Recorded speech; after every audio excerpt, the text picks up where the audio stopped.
I'm Jim Csek. You're watching Kelowna Now. I'm back at it again, this time with Blake Roberts. We're going to talk about Airbnb, right? You've got some strong comments there, strong opinions to share on the Airbnb situation here in Kelowna, British Columbia. Yes, sir. And I'm strictly, my concern is the city of Kelowna lying down and turning its back on people who bought purpose-built short-term rentals. Approved, zoned correctly. Yes. Based on that, they made investments in those properties based on that zoning that was currently in place, and they trusted that investment, and they made their cash flow stuff, everything out of that investment. And there's only a few places in Kelowna that actually have that zoning. There's a few buildings. 5 or 6 buildings. I think there's like 8 or 9 or something like that. Yeah, buildings that are actually zoned properly, and that basically the province very quickly came and kind of pulled the rug out from a lot of people. And I've had a few people on the show. One lady had 27 properties she managed. That was her whole business. She built that up over 5 years. That was taken away from her. We had people that were cleaning our house, actually, and my son's Airbnb. She folded her business because she could no longer do it, and she just said that that's the end of her business. And I've heard from a few people that say that's the end of their business. And I guess to a lot of people that I've heard from this saying it's basically expropriation of property. That's 100% what it is. And so what the province has done is to answer a legitimate housing need for apartments. It's legitimate, but let's be clear, a bigger part of the need, it's, we need homes, not these apartments, but as much. But anyway, so the province has, they've come in and said we need more housing, and they've just blanket said we're shutting all these ones down without taking into account that these people bought these and they were provided something. And what's ironic, and this is what I want to talk about, Jim, the fact that the city, just like the province, is not differentiating between purpose-built legal units and the masses. The day this legislation came out, talked about back in the fall, our mayor was one of, I think, 10 mayors, and it's still up there on the Government of BC website, applauding this legislation from the government without really even knowing what it was about. Okay, and that's the first thing. But mistakes happen. Back in October, there was a news story on Global, again, where our mayor talked about 2,400 units on Airbnb without any differentiation between the illegals operating in homes where they shouldn't have been, because there's an issue where people have bought homes strictly for this purpose, and that's wrong, but there's no differentiation between the two, and that is what's so frustrating to me, the fact that our city is turtling. And the reason they're turtling is they don't want to, excuse my language, they don't want to PISS off the provincial government. They don't want to stand up for taxpayers. And whenever I speak to somebody on this, most people don't care. These properties are an easy mark, because in Kelowna, for example, there's only 1,400, I think. Throughout the province, not that many. So it's a good political decision for the province. It's easy, just shut everybody down. Hey, we look like heroes to the tenants, okay? But let me ask this question to people who do not care when this type of government overreach happens. And let's talk about real estate. Let's say you own a home anywhere, and you've got a 3/4 acre lot, and the provincial government comes along and says, we need more housing. We're cutting off the back third of your lot. We're going to build a carriage home that we're going to own, and we're going to rent it. Oh, we're not paying you for the property. Would you be okay with that? If you're a tenant who was looking at this legislation thinking, hey, this is good for me because it's going to create more rentals, and I understand your concern, but let's say you've got a rental, and the government of BC says to you, hey, you've got a 2-bedroom, you're a couple, you got a bedroom you don't need, we're assigning you a tenant, we have a housing shortage. Would you be okay with that? And those things sound crazy. This government has had the wheel for 8+ years. This problem didn't creep up overnight. 100% it didn't. And it's more of a supply and demand issue. We keep increasing the demand through immigration, but we don't fix supply. Supply is actually dropping off in lots of places. So through red tape, through DCCs, through all these things, it gets harder and harder to build homes in Kelowna even. You know, we're actually out today to do a story out of Lake Country. A year and a half to get a permit.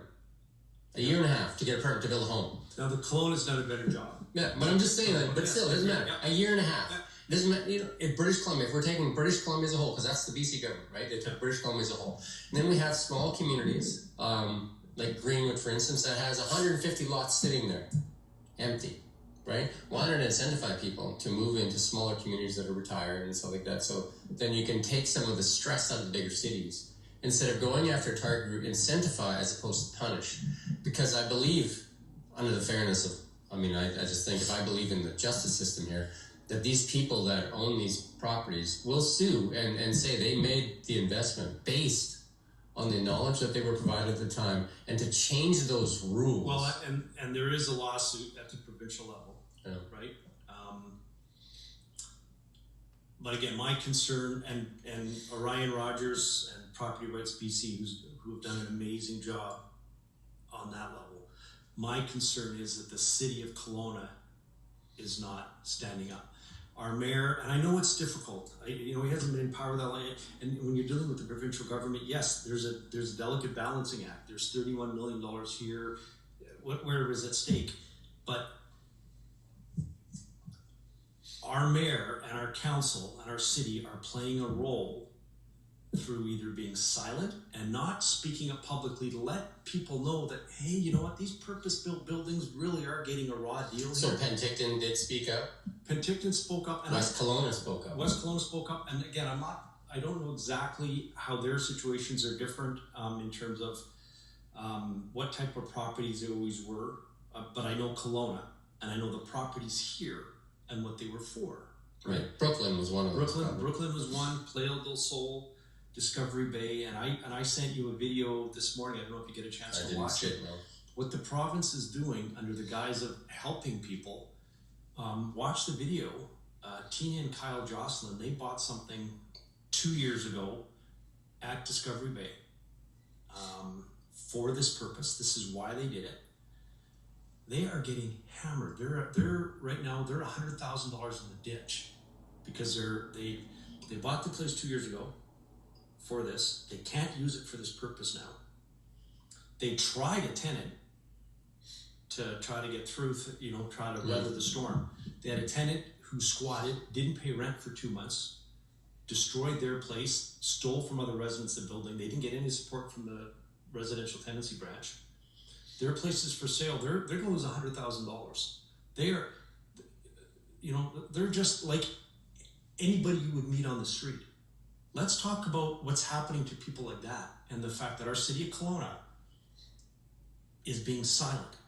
And that's the part that is so frustrating. And worse, the city of Kelowna is being dishonest because and if you know me, you've heard this a million times, but at the public hearing back in January, Councillor Ron Cannon, at the end of the hearing on this issue, asked City Planner Ryan Smith, has our zoning got anything to do with this issue? Or is it just a stroke of the pen of the province? And Ryan Smith's answer was, correct, your worship, it's the province. That's simply not true. It's the city zoning. Had the city never changed the zoning, we would not be here. Did they have a choice though to change that zoning? I don't know. That was all.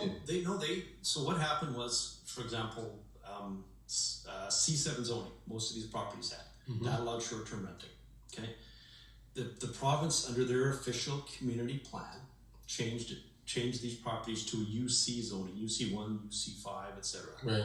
And yeah, that probably made sense because things change. And as part of the STR zoning, maybe the city said, okay, we've got enough short-term rentals. I don't know. And that's fair. Like, I get it. If a block allowed short-term rentals, you built a building and they said, we don't need any more, I'm going to change the zoning, we'll grandfather you. But let's be clear, despite what Ryan Smith says, the city's decision to change their zoning did play a role. Had they not changed the zoning and grandfathered them, the province, it's the attitude grandfather. Yeah, I think right? I have a different interpretation. I thought that they were told change the zoning or we're going to change it for you. That's not my understanding. This was all part of the OCP. I understood that they were kind of forced to change. No, my understanding is the province, they banned the grandfathering. The city zoning is still in place. It's a UC1 zoning or a UC5 zoning. Yeah, I'm not up to that, so I don't know the answer to that. So that's something that would have to be checked. But I do understand that people have made investments in properties that followed the guidelines. 100%. I mean, Mission Group has properties. Mission Group has quite a few properties. I think a couple anyway, Aqua and Brooklyn, and I don't know if they have other ones. But people made those investments based on, and this is the scary part of this whole thing. When people make investments, they base it on the rule of law in the land. Yes. If the government can change the rule of the law in the hand at a stroke of a pen, people will invest other places. Do you know what I mean? Because why would you take the risk? 100%. Do you know what I mean? Like, cause it's a big risk, and we're seeing this play out. I'm doing a bunch of interviews right now on Canfor. Canfor just closed a mill in Bear Lake, and they're also suspending a shift in one of their other mills, and they're delaying or suspending the building of a brand new mill. And they're saying it's uncertain government. Do you know what I mean? Like, yep. They can't operate, they can't make big capital decisions if they can't be sure as to what they're to expect. One thing for sure, we've seen this through COVID, businesses, when you make investments, need certainty. Yes. Do you know what I mean? And if something is not stable like government, then what is, where do you get certainty? You would go somewhere else then, right? Well, and it's funny when you talk about certainty. I'm a real estate agent, and every time a client comes from out of town, and I give them a tour from Peachland to Lake Country kind of thing, show them the lay of the land, unless they already know where they want to live. And we'll talk about West Kelowna, and there's a lot of West Bank First Nations land there. And people ask me, well, is that safe? I don't want to live on West Bank, I want to live on Indian land. And I say, hey, you know what? You are as safe there as you are in Kelowna. Everything's through the Department of Immediate Affairs. It's the band has done a great job. It's a great opportunity. Most, some leases are different than others. Now, I would say, you know what? You're more secure over there. And that's a running joke among the real estate industry. We're all laughing. Let's go sell West Kelowna. So, I mean, to full disclosure, we did buy property on Westridge. Okay. And the cool thing about it is that it's definitely, you can put trust in that. 100%. And you know what I mean? Like, again, businesses need certainty. If you don't want any businesses, if BC doesn't want any businesses, they don't want any forestry companies or mining companies or anybody else that wants to invest, you just want a bunch of people that gets handouts from the government, then you will get what you wish for at the end of the day. And you know what? We're getting political here, and that's fair. We both have our opinions on parties and things. I get that. I get that we have housing issues here, and this is the thing. When John Horgan 6 years ago said, "I am concerned about affordability in this province more than I am as real estate as an investment vehicle." I'm never an NDP voter, but I can respect the concept of what the man said. John was a good leader and a good politician, and there was some balance there. Problem with Edie and Ravi, they have gone so far in one direction, it's scary. And again, our province is walking in lockstep. Now we have a city councillor who, can I go there?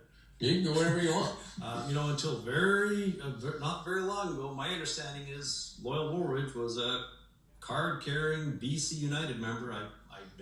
He apparently was going to run for the nomination in Kelowna Centre. As soon as he found out he had to run against another Dr. Michael Humer, chief of surgery, I'm gonna go to the NDP. And that's a whole other issue. But I don't know anything about that, but yeah. Well, I just told you, folks. Check it out. Check and see where Loyal Woolridge was what party he belonged to not that long ago. Yeah. So, what's the path forward for you? Well, I am vocal at the provincial level, kind of riding on the coattails of people like Orion Rogers, who are doing a really good job trying to wake up the masses provincially. But my thing is, I want City of Kelowna, and I want taxpayers, and whether you're an owner or a renter, to understand there is a difference. I'm with you. We need housing. and an illegal Airbnb in your neighborhood that was running as Party Central is not an Airbnb that was running in a purpose-built building like Playa del Sol, Brooklyn, Seoul on St. Paul, Discovery Bay. These units were built and sold with the option to do that if you wanted to. And again, because the government's quiet and they don't explain things, like we'll have situations where I've heard somebody, let's say at Executive House, I'm just pulling out a condo by as an example. Somebody there may say, hey, I've got an Airbnb in my building, I want them out. Yeah, that building wasn't zoned for Airbnbs and they shouldn't be. The Stratus can change it too, right? Stratus can, if you had the STR zoning, the Stratus can vote to take it down. In most cases, though, that really would be foolish because people paid a premium in those buildings. That's what they were for. And most realtors, I know, if I had a client looking at a condo, and we'd ask them, what do you want this for? Do you want the ability to run an STR? These are the buildings you want. No, I just want quiet. I don't want people around the pool any more than necessary. You want to avoid those buildings because they're going to have a lot of rentals in there, short-term rentals. This country, this nation, this province, this city is based on the rule of law. And if we can't count on the rule of law, what can we count on? And if businesses need certainty and they can't count on the rule of law, then what?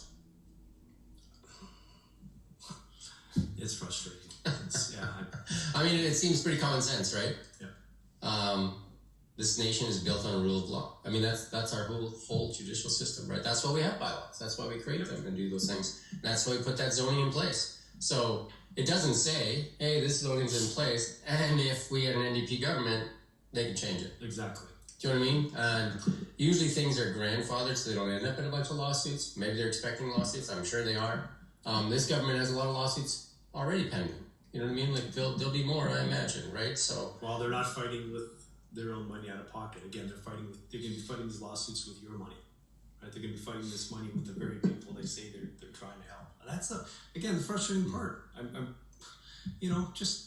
But pitting people against each other is definitely not right either. 100%. Right? So dividing a small group and picking a group as the fall guy is what is really kind of, and this has been done over and over. We've seen this play out federally, and we've seen it play out provincially, where they identify a group, and then that's the group that is the one standing between you and what you need.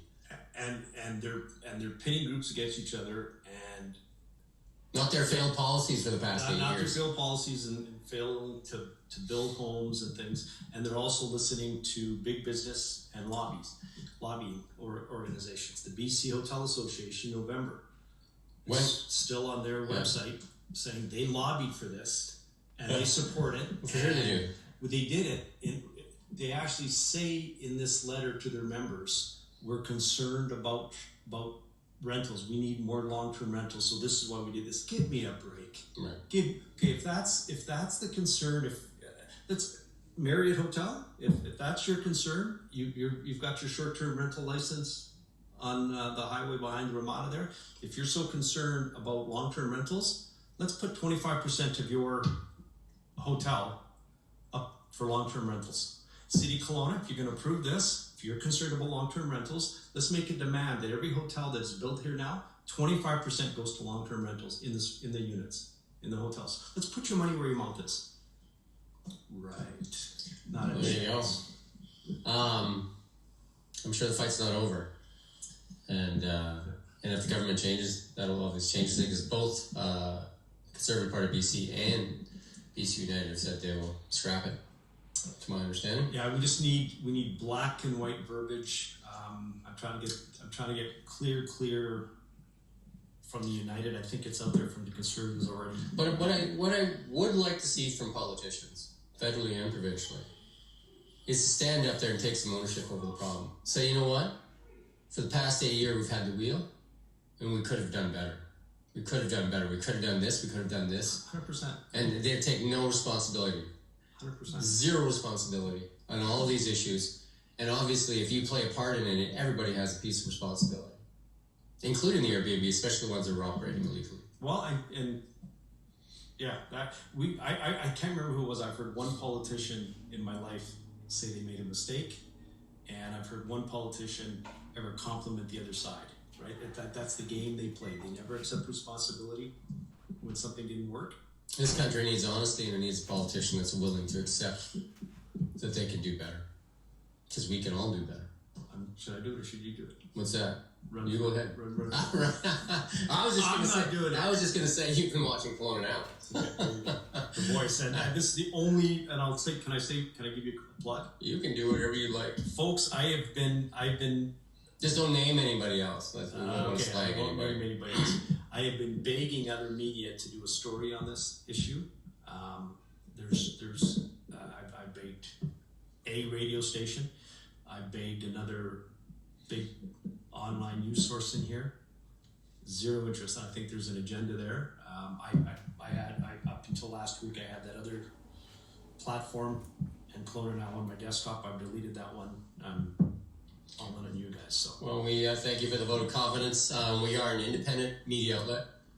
They get zero funding from the federal government and, well, nothing from the provincial government either. Not even any advertising. Thanks for that. Can we go there? Because I love your analogy. What's that? About the shark. Sure. Yeah. So let's I love this show. Can I come every time? You come anytime you want. So, like that the whole issue of the Meta blocking news and everything. Oh, yeah. Let's be clear, folks. The federal government wanted control over what news was going out. So they made demands. And I'll clarify for these, just for people. I'm going to clarify this point. We, along with CBC, CTV, Global, all of us, put our news willingly on Meta. They did not steal anything. We put it there willingly. And at any point, we could take it off. Because for a little company like you, Kelowna now has their portal, only so many people see it. Right. You put it on Facebook, everybody sees it. Because people go to Facebook, right? Yeah, we're a suckerfish swimming with a shark, right? We attach ourselves to a shark. And it works out very well for you. It's a symbiotic relationship. Yeah. They give us traffic, and with the federal government's Bill C-18, they took away 2/3 of the traffic that Kelowna has worked hard to get over the past 10 plus years. Yeah. Like that's our hard work, and the hard work, and these are not hack journalists. It's Kent Mulgant, who's been handed up the CTV desk here, Steve McNall, who worked for the Daily Courier for 30 years, Ian, who's worked for the Daily Mail. These, and Josh has been with us for like 8+ years now. These are not hacks, right? And this is disappointing that we have just recently our Prime Minister stand up and say how he supports local journalism. It's like they have their knee in our throat while they're saying they're helping us. And all we're saying is if you take your knee off our throat, that would be the best help we could ask for, because we don't need your money. Nor do we want your money. We'd rather you just take your knee off our throat. Just give us that vehicle back, Meta. Just give us back what we worked hard for. The government comes along and says to Meta, hey, you're going to have to pay X amount of dollars to share news. Meta said, no, we don't really care about your news. Meta said just what I said. People benefit from it. Meta said people are putting it on themselves, and they get a benefit from it. They should pay us. Yeah. That's what they said. Meta's $1 billion. Yeah. Like, are they... Is what's his name, the greatest problem? Google did a deal, but Google's different though. Google actually goes out and scrapes news. Google actually goes out and scrapes the news, right? So they go out and take it. We don't put news on Google. Google comes and takes it with their engine, and they take it. So, I mean, they would have less of a leg to stand on, because they would say, well, because we can't stop Google. Do you know what I mean? Google comes and takes our news. We think it's great because it sends us traffic. But you can't place it like you were on Facebook. Okay, no, you can. So that's the difference when they compare. Well, Google paid, Facebook didn't. Well, they're two different things. If somebody just with common sense would look at it and say, because CTV or Global could decide at any point. So Apple's doing the same thing then. Apple News, yeah. Same type of thing. So it's completely Apple actually takes, right? Yeah. So the feds, Justin Boy comes along and says Meta has to pay for the news. So we're going to help. Do you think Justin Trudeau how much money do you think Justin Trudeau is going to give to CBC versus Kelowna now? Well, we get zero. But even if you got that deal, we get zero. You get zero. So just whatever. We get zero. CBC got lots, and they continue to get lots, and then the sad thing is they laid off a whole bunch of people, and then still their executive took bonuses, and I think that's in itself a shame. And everybody at CBC should be mad about that too. Yeah. But I mean, that's for them to decide whether they want to be mad or not. Yeah. There you go. You can come on a segment called Average Canadian. We got a new segment running. If you want to rant, you can rant. Anybody else wants to come on and rant too, or willing, as long as you don't, slander people and do things that are crazy. Did I slander anybody? Not that I know. I kind of said the city planner was untruthful in a statement, but I didn't say that other word that starts with the L and ends with the E. Well, then we did say that. I'm not sure if that's true or not because they, I think their hand. Their zoning. They changed their zoning. Yeah, I mean that's something else to check into, right? So there's a caveat on that. Yeah. They've never questioned me on my. We're gonna wrap it up now, though. Thank you, sir. Appreciate it. Thank you. You've been watching Kelowna now.